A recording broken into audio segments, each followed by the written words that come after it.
Now, how do we go about creating our own user form? Well, in the Excel file that you would like to use a form in, we go into the VBA and we simply go to Insert User Form. This gives you a default size rectangle. This is the size of your form, so it can be resized.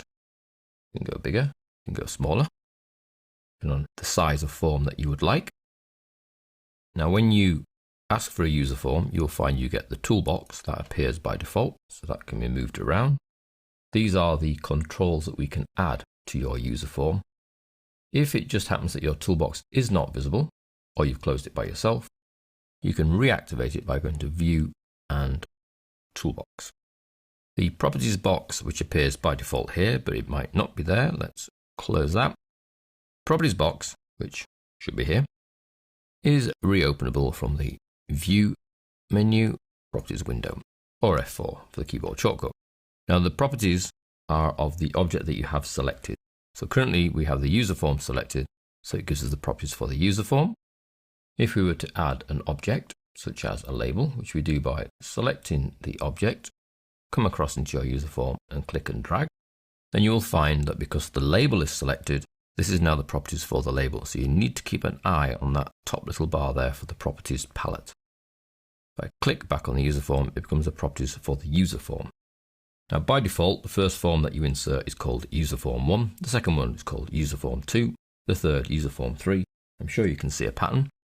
We can, however, use the properties to rename our forms, so they don't have to have that, well, awful naming convention for starters, UserForm 1.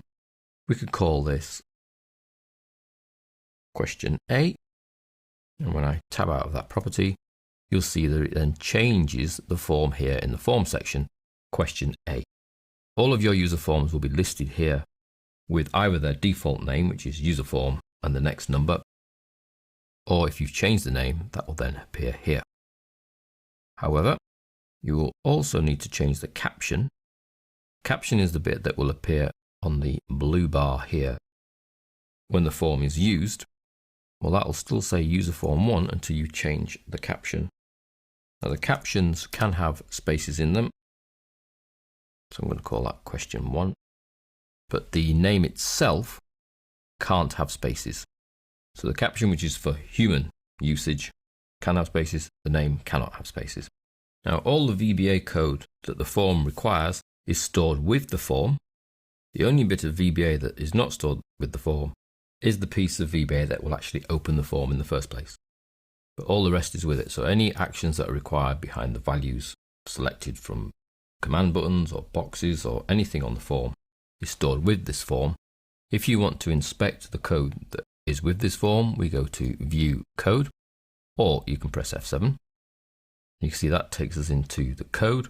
At the moment, there's just the skeleton of a sub-procedure for clicking the user form. And to come back to the form itself, we go View Object. So it's F7 to go to the code and Shift F7 to go back to the form. So we insert a new form using Insert User Form. We give it a sensible name and a sensible caption using the properties on the left. And then we add objects as required from the toolbox that is free floating, so it can be put where you like.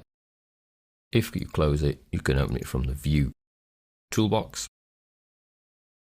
And then code for the form is stored with the form, and we move between the code sheet and the user form itself using either the View menu to go to Code or Object, or F7 and Shift F7 to move back and forwards between the two parts.